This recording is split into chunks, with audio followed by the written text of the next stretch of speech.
Mes chers compatriotes, le 30 juin de chaque année est un moment légitime pour nous tous de célébrer l'accession de notre pays à la souveraineté nationale et internationale.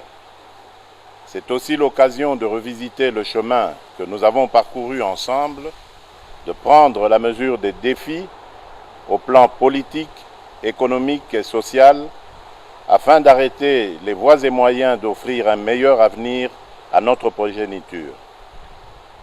Il y a 60 ans, nos pères fondateurs, parmi lesquels Joseph Kasavubu et Patrice Lumumba, sont parvenus à concrétiser la profonde aspiration du peuple congolais à l'émancipation. Nous gardons tous en mémoire la belle histoire du 30 juin, celle de nos deux héros au tempérament différent, mais tout aussi déterminés pour la cause de l'indépendance. À cet égard, il me paraît juste, 60 ans plus tard, de réconcilier ces deux approches et d'élever Joseph Kasavubu, longtemps oublié, au rang largement mérité de héros national. Dans le même ordre d'idées, je viens de signer l'ordonnance portant nomination du maire et du maire adjoint de Lumumba-Ville dans la province du Sankourou, rendant celle-ci effective et opérationnelle. Le Congo, ce pays voulu et créé sans nous, 75 années plus tôt à Berlin, nous l'aimons et nous le chérissons, unis par le sort et ayant en partage une longue histoire commune, faite de joie, de larmes, de sueur et de sang. Sans équivoque, nos pères ont fait le choix de l'indépendance, de la dignité et de la solidarité nationale, tout en étant conscients du risque encouru par le pays, car à son devenir économique et social, faute d'une préparation adéquate de la jeune nation. L'effondrement du socle de confiance intervenu entre les acteurs politiques nationaux dès le lendemain de la proclamation de notre indépendance est le résultat combiné de l'inexpérience, de la jeunesse de la classe politique et du jeu malsain des convoitises extérieures. Ce départ raté a conduit notre pays, un pays aux promesses pourtant exceptionnelles, dans une descente aux enfers qui a pu paraître interminable et qui n'a épargné aucun secteur de la vie nationale. Déjà avant l'indépendance, dans son discours visionnaire d'Accra en décembre 1958, Patrice Lumumba nous invitait à nous opposer de toutes nos forces à la balkanisation du territoire national sous quelque prétexte que ce soit. Effectivement, comme un serpent de mer, la menace de la balkanisation aura traversé l'histoire de ces 60 dernières années, la rendant tumultueuse et trouble sous l'instigation de puissances extérieures en complicité avec des enfants du pays et des pays voisins. Loin de briser notre volonté de vivre ensemble, je voudrais que les menaces contre notre pays raffermissent les liens historiques et le sentiment patriotique qui font de nous les fils et les filles de la grande nation congolaise au cœur de l'Afrique. Très chers compatriotes, au combat pour l'indépendance s'est substitué un combat pour la démocratie, les libertés fondamentales et le progrès social, comme si, après l'indépendance, le peuple du Congo avait troqué une soumission externe contre une soumission interne.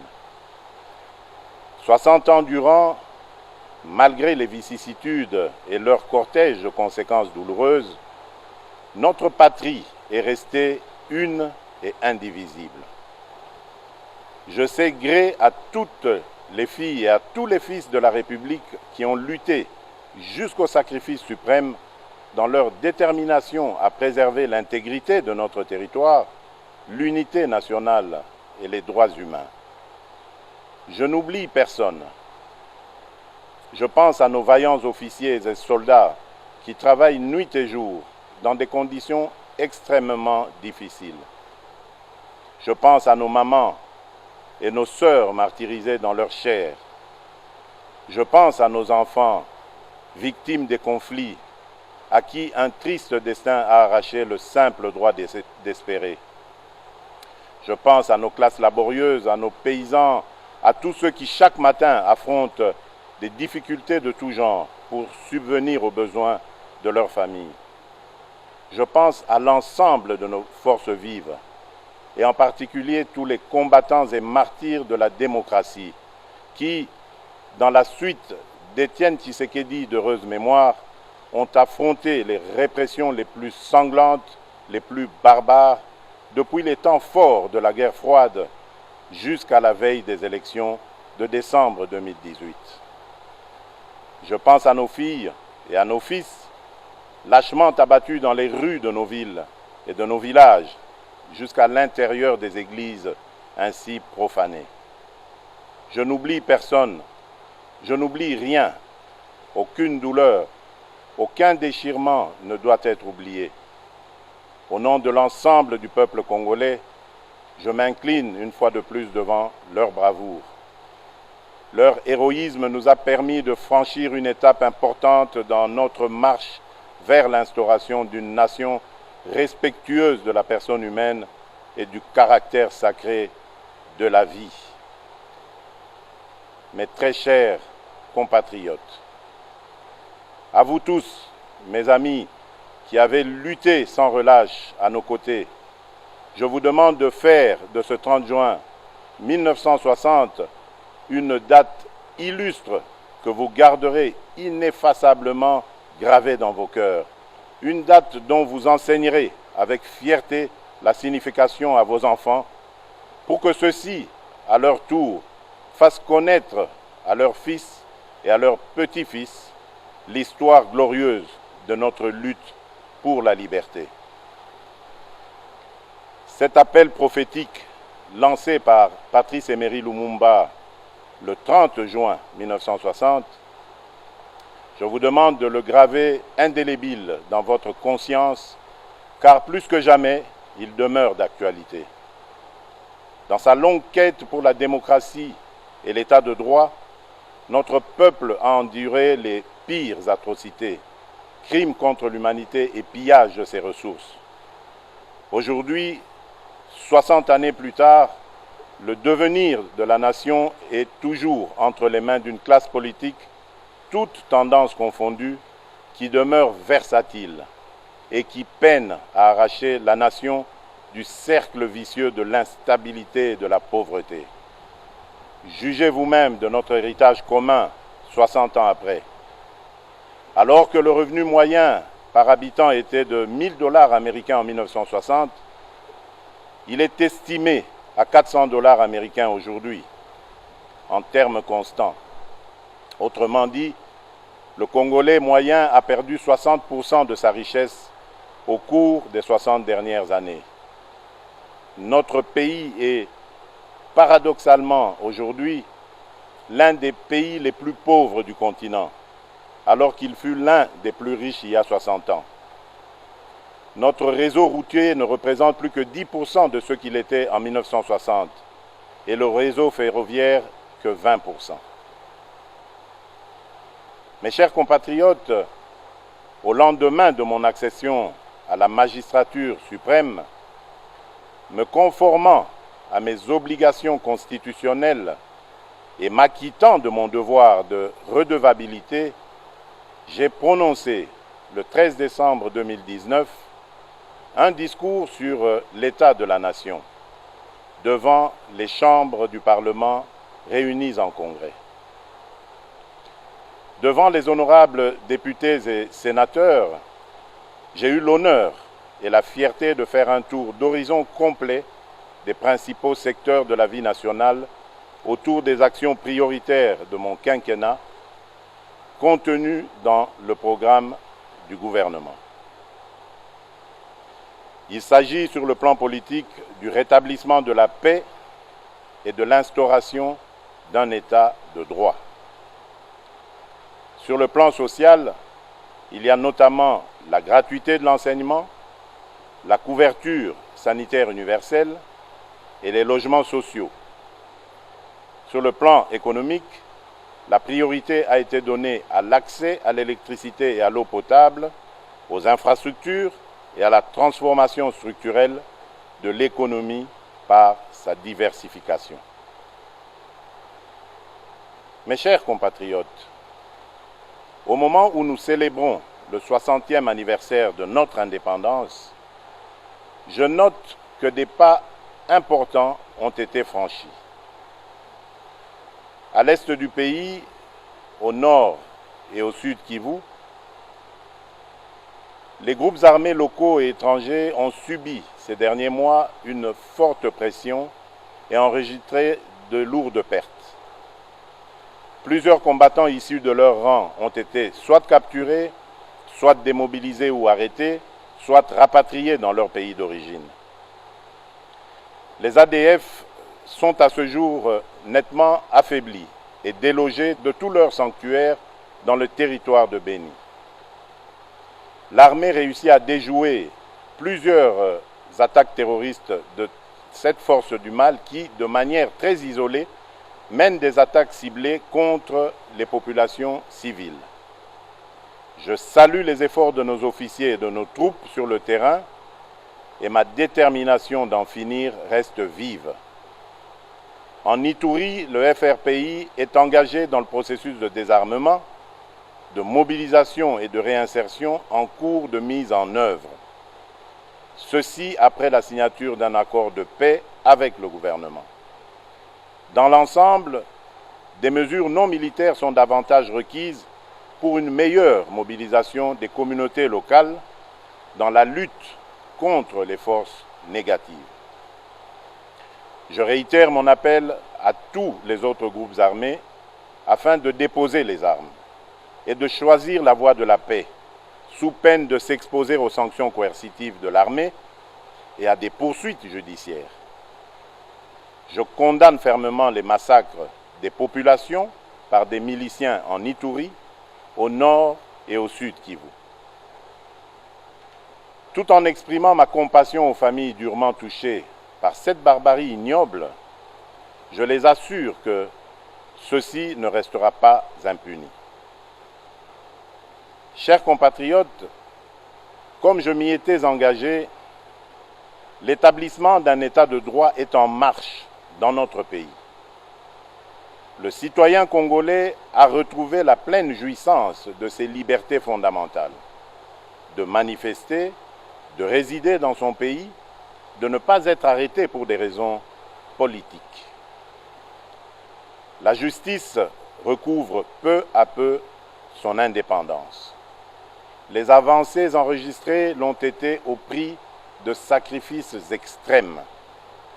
Elles ne peuvent être annihilées par des manœuvres d'arrière-garde qui s'observent chez certains de vouloir légiférer pour déposséder le Conseil supérieur de la magistrature du pouvoir judiciaire qu'il détient pourtant par la Constitution.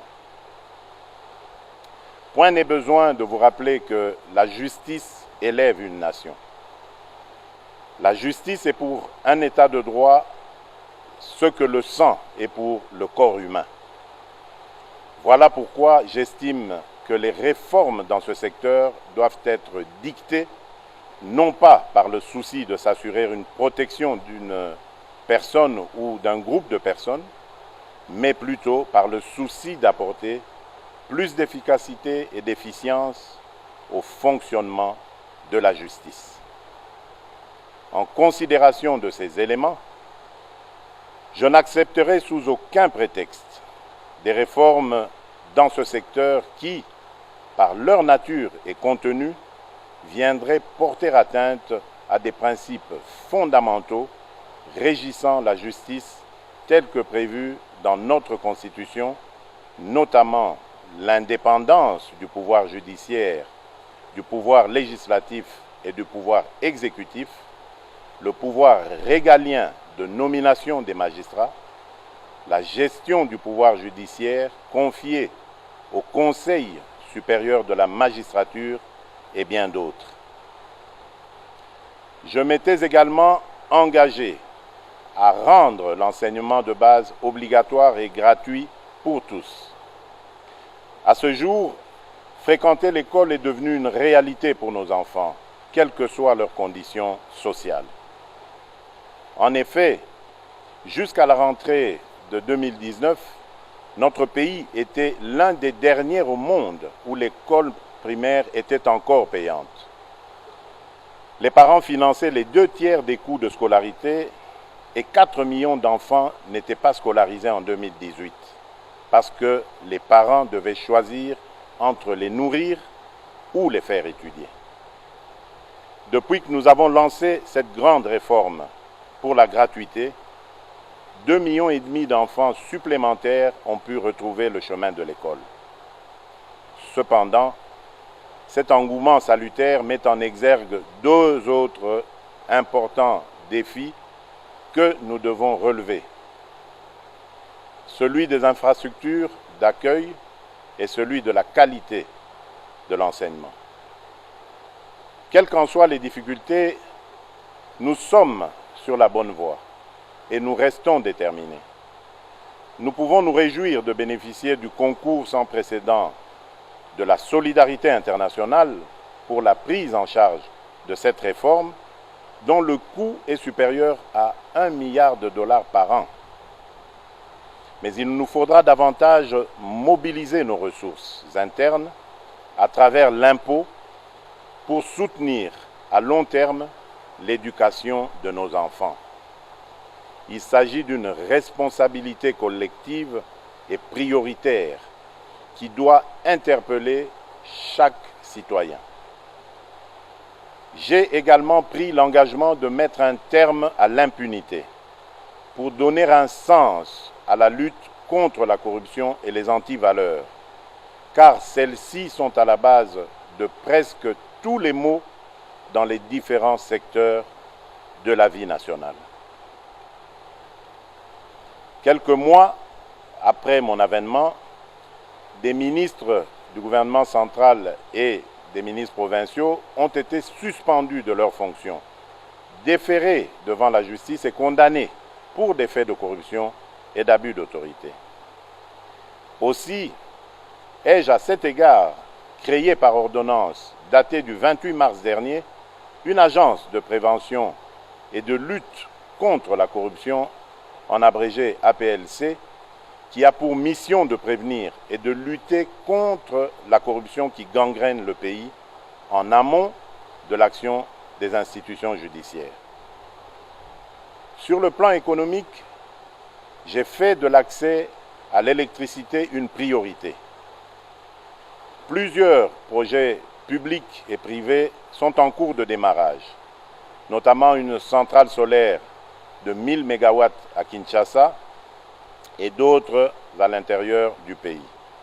En outre, au-delà des conférences et débats publics sur la question, le méga-projet du Grand Tinga est au cœur des transactions susceptibles de lui donner un coup d'accélérateur inespéré. Mes chers compatriotes, le courage, disait Jaurès, c'est d'aller à l'idéal et de comprendre le réel. Notre pays a failli à son devoir de donner à la jeunesse une perspective crédible, autre que de vouloir s'agglutiner au sein des institutions politiques et publiques, comme si leur avenir n'existait qu'en faisant de la politique. En 60 années, nous avons progressivement laissé notre classe politique se transformer en une sorte de mafia, et nous en avons fait le principal modèle de réussite pour cette jeunesse. Il est temps de changer de paradigme et de créer les conditions qui permettront à nos jeunes de devenir les principaux créateurs de richesses dans notre pays. Cette jeunesse talentueuse, pleine d'énergie et avide de savoir, pour laquelle nous avons engagé le pays dans la transformation digitale à travers l'ambitieux plan national du numérique Horizon 2025. Depuis l'indépendance jusqu'à ce jour, notre pratique de la politique a eu pour principal effet de diluer l'efficacité, de diluer les responsabilités et au final de desservir au lieu de servir. La lutte contre l'impunité, contre la corruption et les antivaleurs constitue les éléments centraux de ma stratégie, sans lesquels tout réel espoir de changement est impossible. Mais dès lors que nous avons en toute conscience choisi de privilégier la réconciliation nationale pour mieux construire l'avenir et préserver la paix, la lutte contre l'impunité ne doit en aucun cas se transformer en vengeance ni en chasse aux sorcières.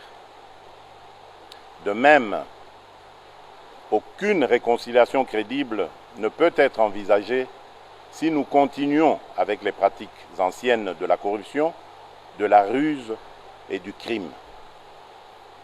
L'engagement que j'ai pris devant vous, devant ma conscience et devant Dieu, c'est de donner la chance à tous les Congolais, sans exclusive, d'envisager l'avenir en toute liberté et en toute quiétude, mais sur de nouvelles bases morales. En aucun cas, cet engagement ne peut signifier la poursuite de l'impunité. M'inspirant des Saintes Écritures, mon objectif n'est pas de voir les méchants périr, mais plutôt qu'ils changent, qu'ils soient sauvés et que le pays tout entier s'en réjouisse. À défaut, ils s'exposeront à la rigueur de la loi. Celle-ci étant faite pour révéler la faute, j'accorde à la restauration de l'état de droit la première des priorités dans mon combat pour l'édification d'un nouveau Congo. J'ai entendu certains parler avec ironie ou crainte de la République des juges. La réalité est plutôt que le pouvoir judiciaire demeure confronté à de nombreux défis en termes de ressources, de capacités et d'indépendance.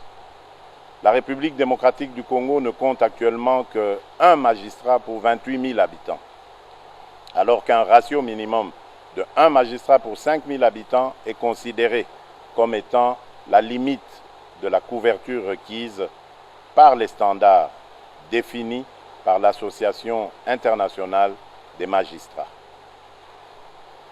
La dernière grande vague de recrutement des magistrats en République démocratique du Congo date de 2011.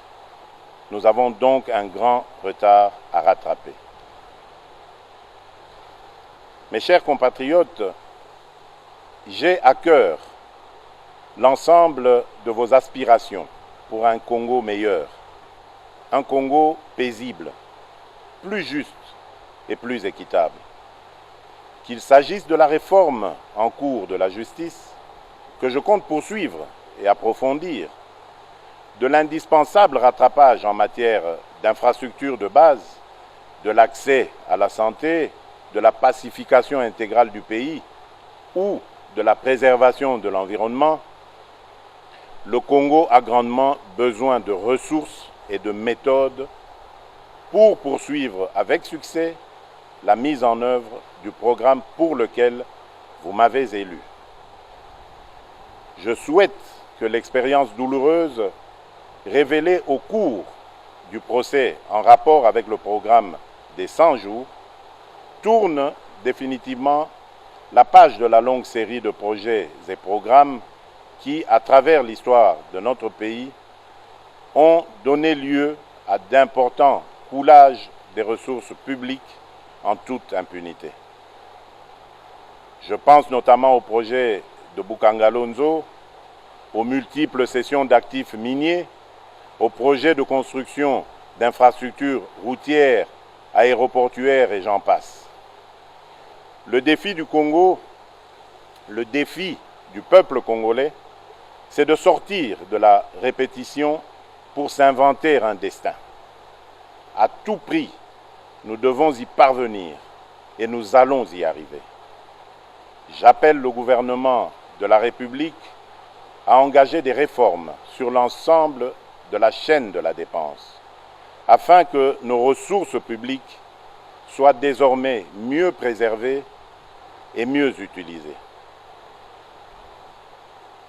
Mes chers compatriotes, alors que nous nous étions engagés à faire de 2020 une année de l'action décisive, la force du destin a fait coïncider cette année du 60e anniversaire avec l'une des crises sanitaires et économiques les plus intenses que notre civilisation ait connues, l'apparition de la Covid-19. Cette crise est également un rappel à l'humilité que nous devons adopter face à l'accélération imprévue du mouvement de l'histoire. La Covid-19 qui affecte aujourd'hui tous les continents et qui frappe indistinctement tous les habitants de la planète représente la plus grave crise sanitaire qu'ait connue le monde depuis la grippe espagnole. Toutes les certitudes idéologiques sur lesquelles est fondé l'ordre économique mondial sont aujourd'hui remises en question.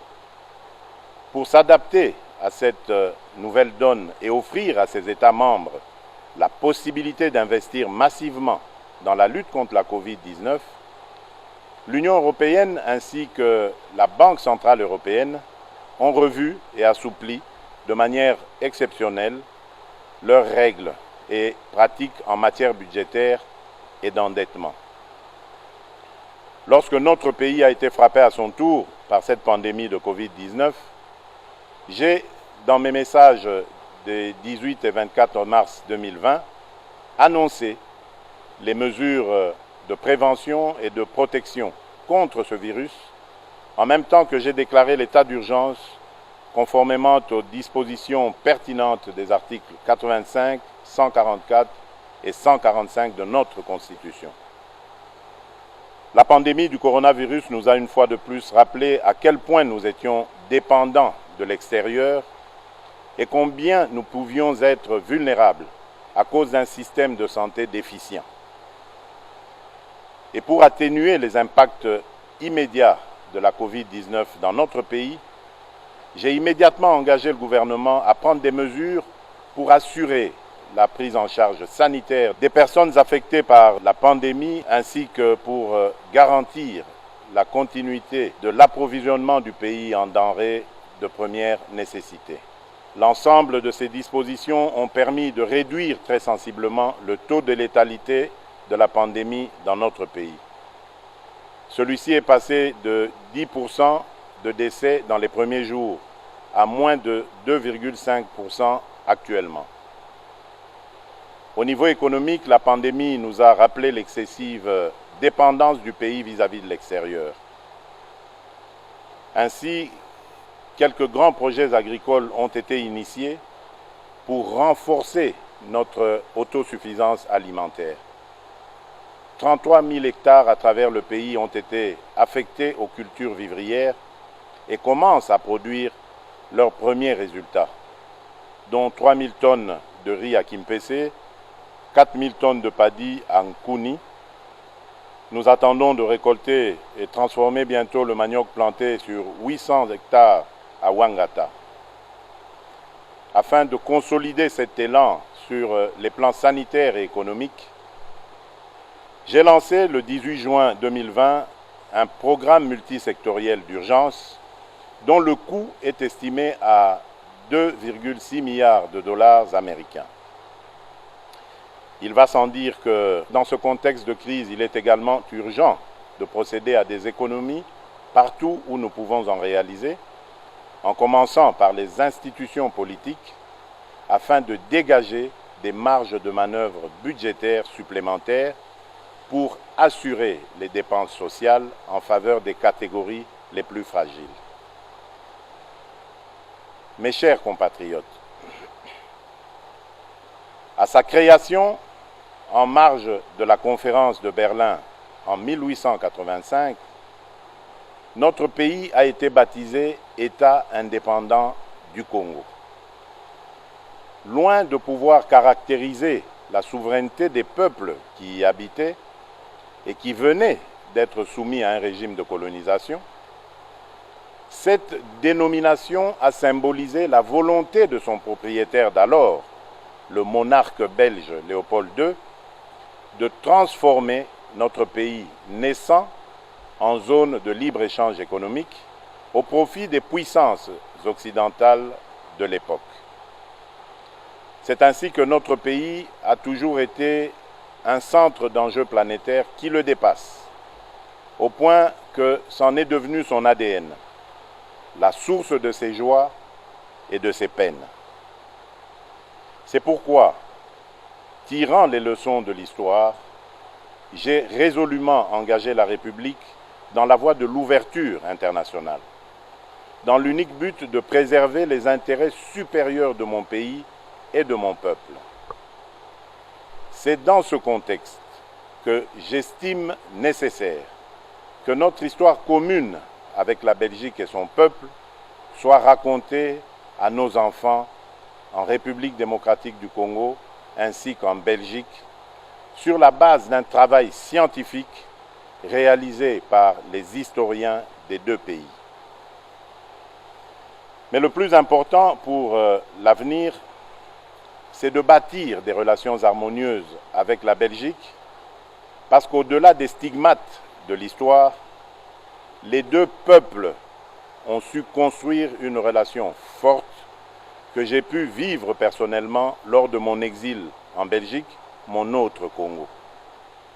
C'est ainsi que, n'eût été la pandémie de la Covid-19, j'avais prévu de commémorer les 60 ans de notre indépendance ici à Kinshasa, avec comme invité spécial le roi Philippe de Belgique, qui, tout comme moi, cherche à renforcer les liens entre nos deux pays sans renier notre passé commun, mais dans l'objectif de préparer un avenir radieux et harmonieux au profit de nos deux peuples. J'ai parcouru le monde durant ces 17 derniers mois pour porter mon message, que dis-je, notre message, celui de l'aspiration du peuple congolais à la paix, une paix sincère et durable avec tous, dans le cadre d'une coopération économique fondée sur des intérêts mutuels bien compris. J'ai reçu partout un accueil enthousiaste, parfois au-delà de mes attentes.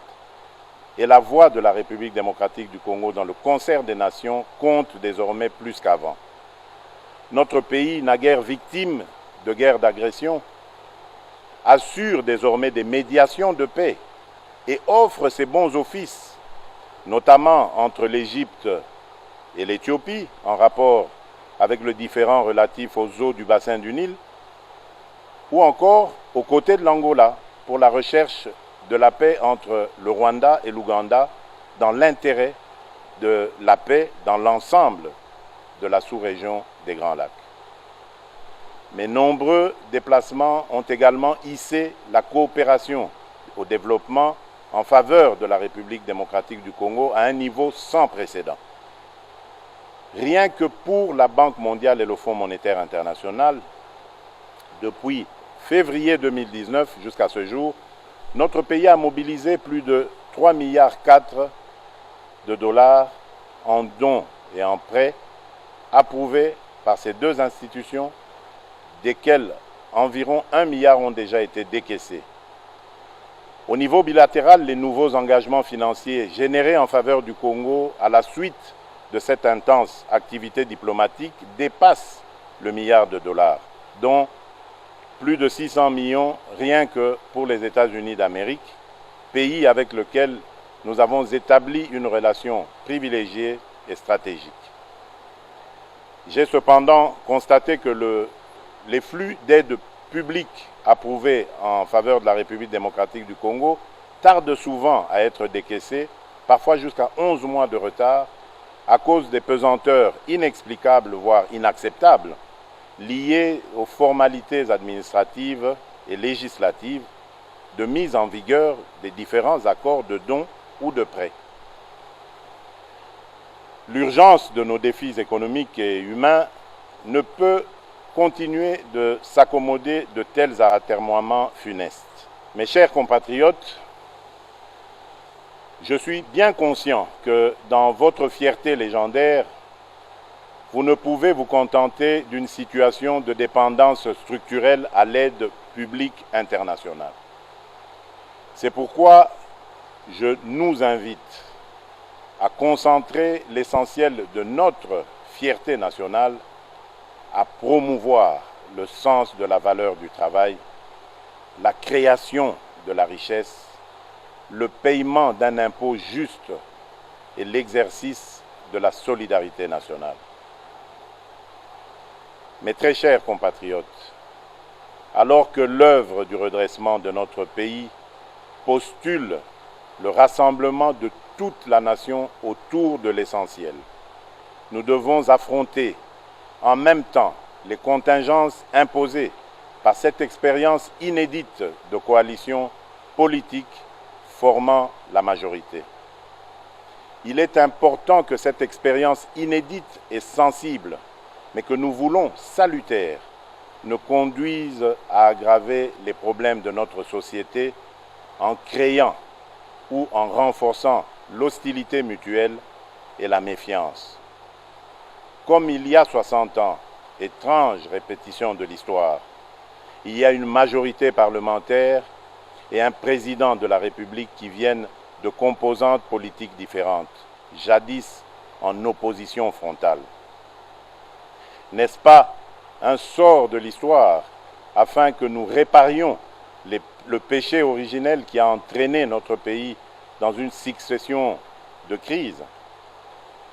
C'est pourquoi, en tant que garant constitutionnel du bon fonctionnement des institutions, je ne ménagerai aucun effort pour m'assurer, via un dialogue interinstitutionnel régulier, qu'aucune crise inutile ne puisse perturber la stabilité du pays, si importante pour son essor.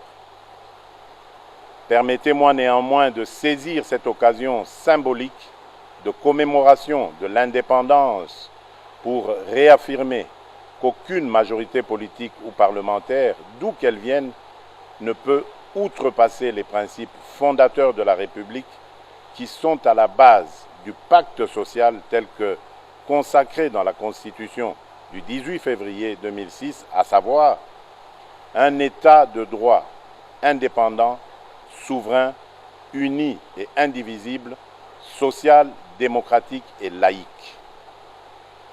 Mes chers compatriotes, j'observe souvent la ferveur avec laquelle nombre de mes concitoyens s'indignent lorsqu'il est porté atteinte aux droits et libertés des personnes de couleur sous d'autres cieux, notamment dans les vieilles démocraties. Mais comment comprendre que ces mêmes concitoyens se retrouvent parfois parmi ceux qui attisent le plus le tribalisme et la haine lorsqu'il s'agit de la vie de nos compatriotes? Je combattrai avec la dernière énergie la résurgence de ces fléaux qui pourraient menacer le vouloir vivre collectif si chèrement acquis. Mes très chers compatriotes, qu'est-ce que 60 ans dans la vie de notre nation? Molière nous rappelle à juste titre que 60 ans, c'est la fleur de l'âge, qui nous fait entrer maintenant dans la belle saison. Soyons tous interpellés par les défis majeurs auxquels notre pays est toujours confronté, notamment celui de la maximisation des recettes publiques. Pour assurer la réussite du programme du gouvernement, je n'ai cessé d'exhorter ses membres et mes concitoyens à œuvrer à la restauration de l'état de droit, afin d'accélérer les flux d'investissement privés, qu'ils soient internes ou externes, ainsi que pour maximiser la mobilisation des recettes fiscales, pierre angulaire des ressources publiques. Très chers compatriotes, fonder un État moderne, un État normal, et vaincre la pauvreté décrétée cause nationale constitue toujours la pierre angulaire de ma vision pour notre pays. Sur ce chemin encore parsemé d'embûches et d'obstacles, je ressens toujours au plus profond de moi la force et la détermination de mes compatriotes quand, dans un écho grandissant et permanent, ils ne cessent de me rappeler leur leitmotiv, à savoir le peuple d'abord. Oui, le peuple d'abord est la boussole de notre action et la mesure de notre détermination. C'est vous dire que l'intérêt du peuple congolais constitue et constituera toujours le fil conducteur de toutes les réformes que j'entends voir le gouvernement de la République accomplir tout au long de mon mandat. À 60 ans, on n'a plus d'excuses. À 60 ans, on ne commet plus les mêmes erreurs. À 60 ans, on sort des discours creux et répétitifs et on prêche la sagesse et la droiture par l'exemple. À 60 ans, on pense à l'héritage et aux valeurs à léguer aux générations futures. Il est temps que nos ambitions personnelles viennent en dernier lieu et que les ambitions de notre pays soient notre priorité. Très chers compatriotes, c'est pour vous, avec vous et dans votre intérêt que nous allons réussir le mandat que vous m'avez confié. Bonne fête de l'indépendance à toutes et à tous.